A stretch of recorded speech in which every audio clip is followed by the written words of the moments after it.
Welcome to the Mike Litton Experience Podcast. Mike has over 31 years experience in real estate, finance, and investing.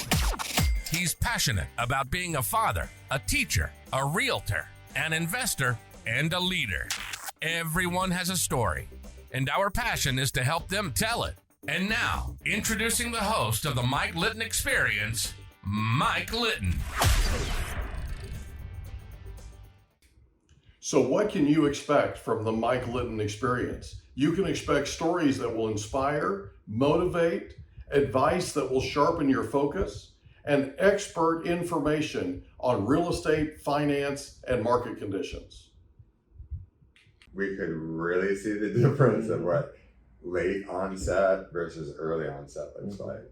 And I think there needs to be more talk about it. I agree. Most people think early onset Parkinson's, like my grandfather had the shakes. It's like, if I was 80 and got diagnosed, I'd be like, oh, what a bummer. But like, I wouldn't be as devastated.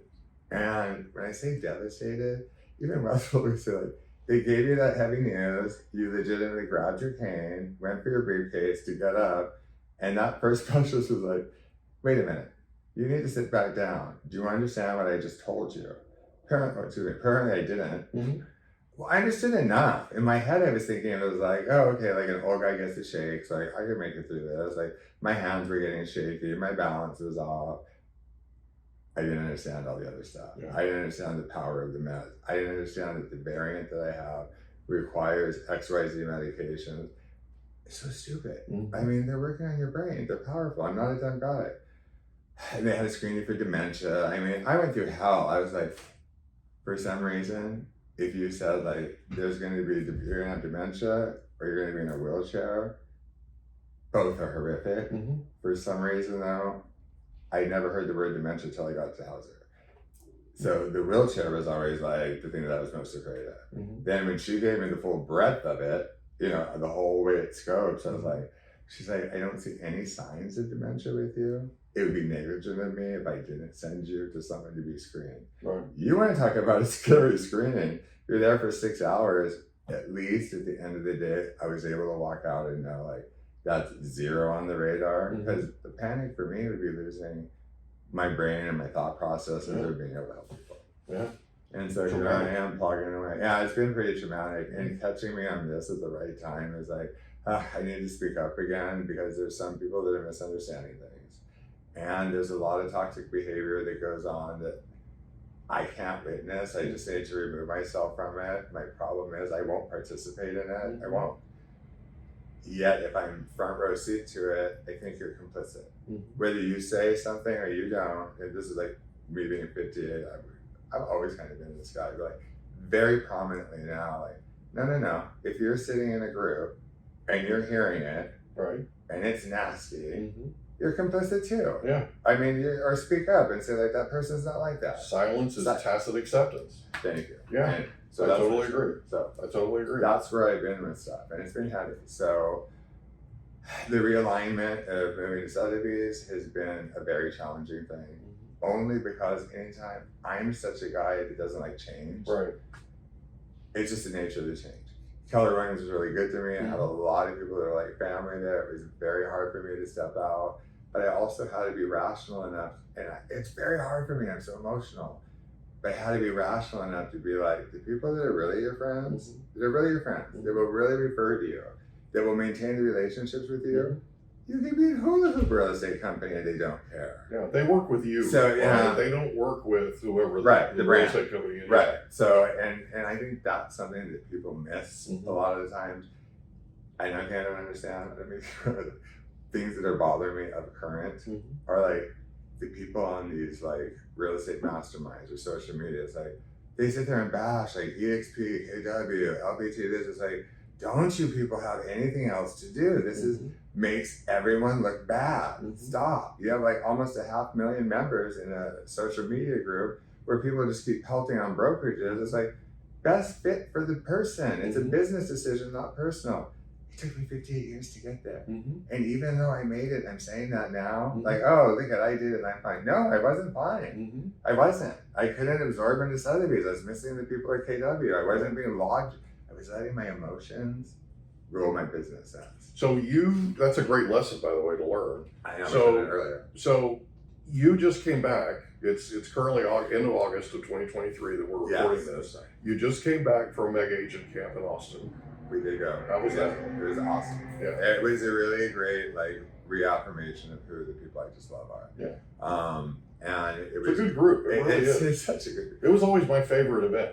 I say May. Yeah. Yeah, May is my favorite. And I felt funny almost but then I'm like, no way, I love the people. I want to go see the people. And some people have a problem with it if you leave.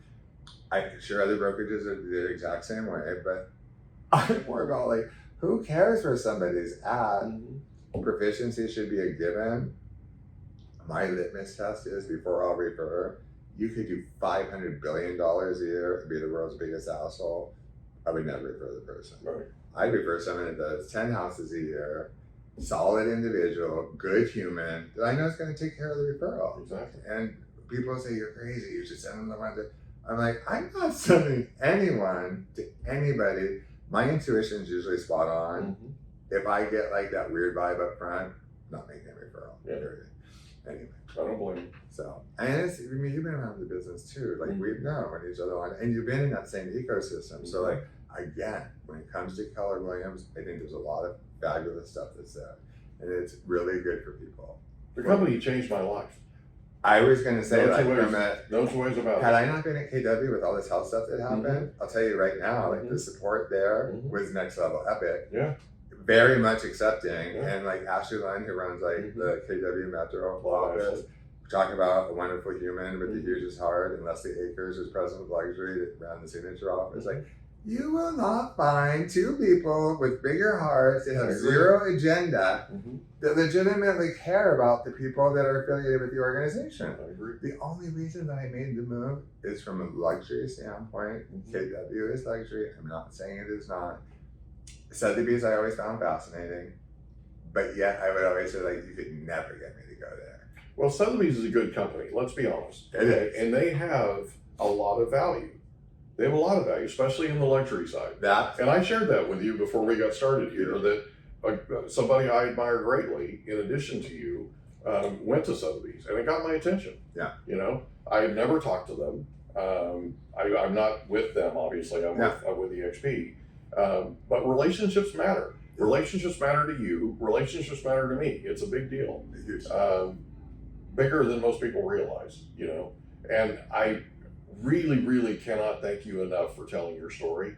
I know you're going to inspire and motivate people. I know that because there are people out there that are experiencing early onset symptoms and that kind of thing, and they're not asking enough questions. They're not pressing their medical professionals enough. You have to be your own advocate, or you got to go find somebody who will advocate for you. Or it took Wes to get me to housing. I've been stuck with it. Well, the other gal straight up said after 2 or 3 months, she's like, his case is just too wild. I can't manage it. Thank God she was an honest enough specialist to say that. But she's a generalist, not a Parkinson's. Right. I have always thought the world of Wes. He's always been one of my favorite people. Yeah, I used to work with him in that movement, right? Yeah. And I always thought the world of him. And then right before COVID, you started boxing. Yeah, right then. Yeah. Right then, right? Exactly. Right. And you all were posting videos of you boxing in the backyard. And my opinion of Wes has gone up so much. I already had a super high opinion of him. Now I think the guy's like a saint. Yes. I mean, I really feel that way. I mean, it's just people don't the understand. support that he's given you and how he's helped you sort of navigate through all this. He's just an amazing person. And I love him. I do too. And I'll tell you, when you say that, people don't understand, care partners. Yeah. We've been together a long time, we've been married a long time. That's one thing. Especially in the community we're in, most people, guarantee you, they would have ran from that adrenal tumor nonsense right in the beginning. And there's been 10 subsequent hospitalizations since that one.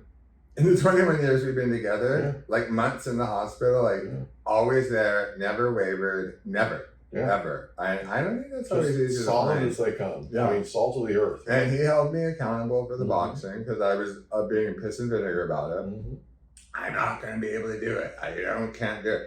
Oh, once I started doing it, I loved it. And then the transformation started to happen. I was like, wait, I can move better. Wait, I can do this. And I started to build up some muscle, which I really never enjoyed any sport. I was that guy that would always be like class president or student body president. I was friends with everybody, but like not an athlete. Yeah. And so like that's been really reassuring too. And then I started going to the Y for swimming. I was like, oh my God, like I'm feeling like one of the youngest people here. And Wes would go with me, or was the youngest. Yeah. But then I got on the board for the local Y, and I'm going to tell you, like, the YMCA is an organization that I'm talking from my own personal experience. Even like, I had no idea. I honestly thought they did like camps for kids. No way. They have services that are insane. Yeah. So I joined the board in Mission Valley, and like, I can't speak highly enough. I know I get emotional about, but I can't speak highly enough about what they do for the senior community, what they do for the kids, what they're doing for mental health, and like people just need to know more about it. I agree. And what they do. So I agree. Anyway, yeah, I had an opportunity to get involved with the YMCA in Escondido. Yeah. Back when my son was playing basketball. Yeah. They had a basketball league basically that he played in.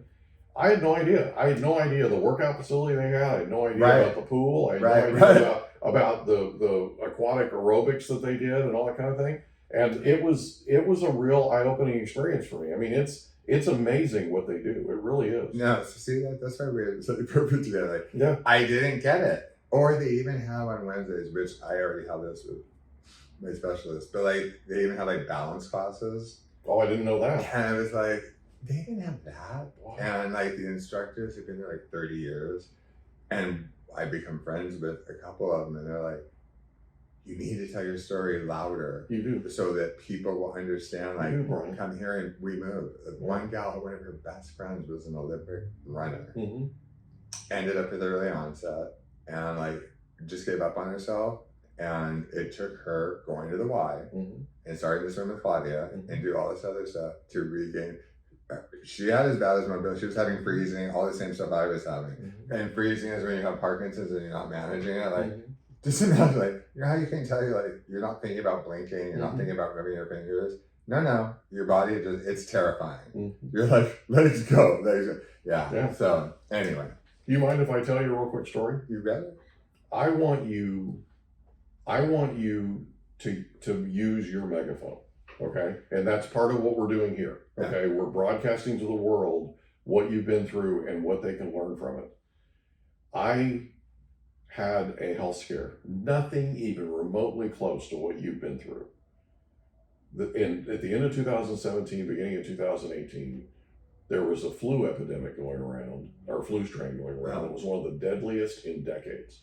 And I don't know if you remember this, it was all pre-COVID, but it was filling up the hospitals. And the hospitals were at crisis mode. They were running out of beds and all this.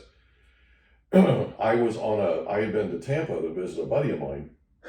And I was sitting in a Southwest Airlines jet in Dallas on the tarmac, getting ready to take off for San Diego, and a 10-year-old girl vomited all over me.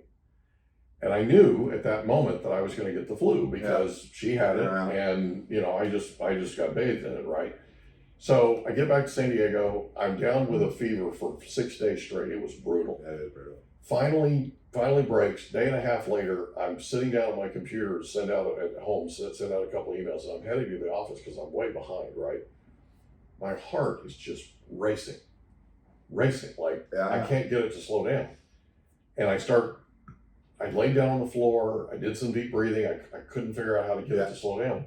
To drive myself to the emergency room, I spent 7 hours in the emergency room at Palomar Hospital. I'm diagnosed with type 2 diabetes. My blood sugar was 343. I'm 51 years old. My blood sugar was 343.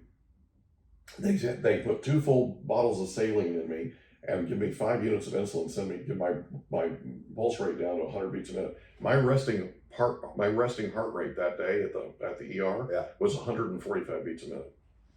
It's called tachycardia. Oh, right? Yeah. Right. And the attending ER doctor walked in and he said, "I can't believe you're still sitting upright. Ashton, is that insane? I can't believe you're still Oh, no. conscious, right?" He goes, "Most people are out at this point." He goes, "So this is what we're going to do." So the next day I go to the doctor. I hadn't seen a doctor in 20 years. Oh my goodness. I go to the doctor and I said, "Doc, what do I need to do?" And she said, well, first I go into the clinic and the girl goes, "Your resting heart rate's 135 beats a minute. You have to go back to the emergency room." Yeah. I said, "Well, okay, if I go back to the emergency room, we're going to do the exact same thing. I'll be back here tomorrow, right? I need answers. I need somebody to see me. I need answers. I'm not," and I think she thought, she either took pity on me or she thought I wasn't going to leave. One of the two, right? This is one of those moments where I actually advocated for myself. Yeah. And she goes to the head of the clinic, and the lady says, she's the head nurse, or the head doctor says, "Put him in room 6. I'll be there as soon as I can." She walks in. I instantly calmed down because of her bedside manner. Like she knew what she was doing. Yeah. Yeah. I get in there. She answers my questions. And I said, "What do I need to do?" She said, "You need to lose weight." I said, "Doc, I've lost 104 pounds. And she said, "Well, you need to lose more. You need to do it now." Okay. So we leave. We're driving home. My wife is driving because I didn't feel up to driving. There's a Medifast. Right? Yeah. I'm like, "Pull in here." Ted Leitner? Ted Leitner lost 93 pounds. I'm like, "Get me in here." And she goes, "No." She goes, "We've used the same book for you to lose 104 pounds. We're going to go home, dust it off, and see if you respond. If you don't, in a couple of weeks, I'll take you." Okay. We go home. She dusts off the book that we used to lose 104 pounds. It's called Eat Great, Lose Weight by Suzanne Somers. Oh, okay. She dusts it off. We go back to that program, a little more strict than before. Yeah. I lost 51 pounds in 90 days. Yes. Okay? Interesting. I'm telling you all this because I end up, while this is happening, I'm having a conversation with a buddy of mine that runs a home builder in Tampa. Oh. And he's like, "If you're at all interested in coming to Tampa, and if you're at all interested in selling new homes, I've got a project that I need you to work on. You're one of the only people I know of that can do this." Yeah. I'm like, now he's playing my song. Right? I know that. Right? So I go down to the live scan place in Escondido to get my fingerprints done. Yeah. Never had my fingerprints done. That tells you I've been in the business too long, right? Remember, but all those years ago, back in '92 when I got licensed. So I go to this live scan place. I walk in and there's a blonde and a brunette. They're partners in the deal. I find out later. I didn't know that at the time. I walk in, the brunette walks over and she says, "Let me help you, come over. I need your driver's license." I said, "I'm going to hand it to you as long as you promise not to look at the picture." And she goes, "Well, honey, I have to look at the picture." So she looks at the picture. The picture is of me 150 pounds heavier than I was at that moment. Okay. So she looks at the picture. She looks at me. She looks at the picture. She looks at me. And she goes, I said, "I've lost some weight." And she goes, "Yeah, you have. What in the world did you do?" So I tell her the story, the one I just told you. Okay. I send everything in. This is a God thing. I send everything into Florida. Florida 3 weeks later sends me a thing back with a new card. And they said there was a mistake on your card. You need to go back to live scan and have your fingerprints rolled again. So go back to the same place. Yeah. I walk in the door and the blonde is standing there and she goes, "I can't believe you just walked in here." And I said, "Why is that?" She said, "You know my partner that helped you?" I said, "Yeah." She said, "She's literally at the doctor right now. She's type 2 diabetic, has been for 10 years. Stopped taking her meds, stopped eating right, stopped doing all the things she was supposed to do. You coming in here and telling us your story inspired her to go get her blood work done. She's meeting with the doctor right now to figure out what to do with the blood work that came back. They're going over her results." She's like, "You have no idea what an inspiration you are." Yeah.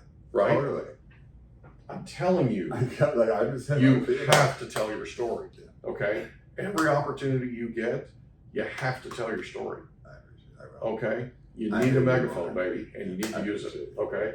You're an inspiration, and I love you, and I could not be more proud of you. Oh, thank you. I feel sorry about you. And I really appreciate you coming in. Thank you for having me. I appreciate it. This has been amazing. Is there anything else you'd like to talk about before we finish? No, but isn't it funny? We just paralleling everything. Yeah. So, like, early onset Parkinson's is the blanket. That's why I'm always missing over all the other crap that's happened to me. It was March 2021. Mm-hmm. They needed to get in here again. Mm-hmm.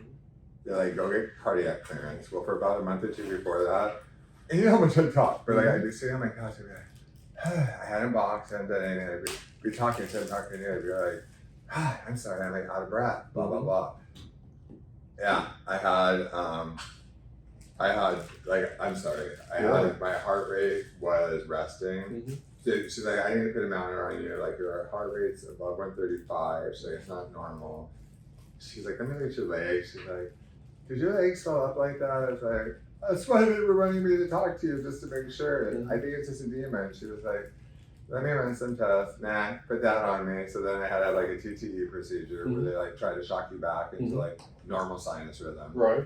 That failed after 2 minutes. So I was in, I'll tell you, normally I don't have pain, but when I woke up from that, I was like, I felt like my left shoulder had broke above the collarbone. I'm not kidding you. Like, and the nurse was there, was a guy who was like, if you saw, like, he was like, you're hilarious. You were making me laugh the whole time before they knocked you out. He's like, and I was thinking about you because I must have been saying, like, is it like The Exorcist? Am I going to be flying off the bed and stuff? And the guy just thought I was ridiculous.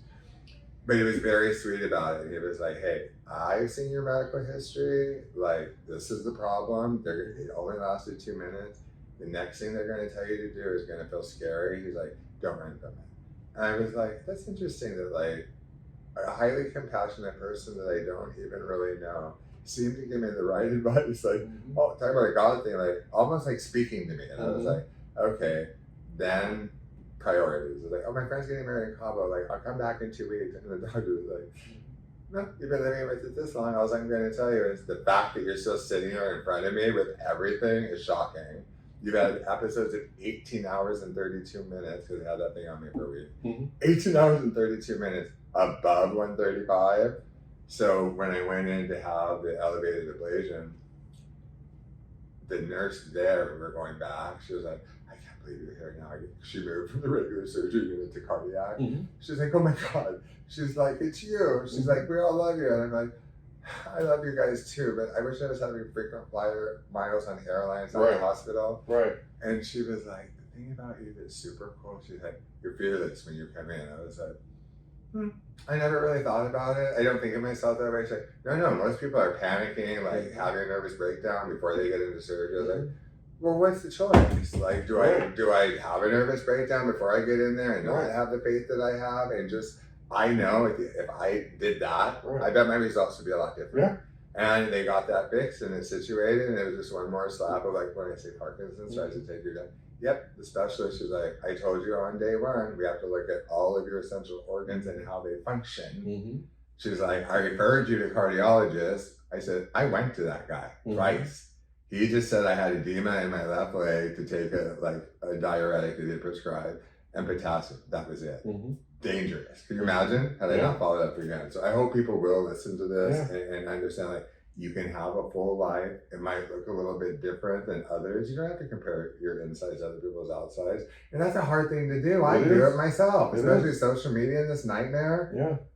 But you also, like, the people that are there for you, don't forget about the people that are there. I've seen so many people discard people that have been there for them no matter what. It's happened to me with a few people, which is always horrible, but like, find your blessings and count them, because I'm telling you right now, what a miserable existence to just exist.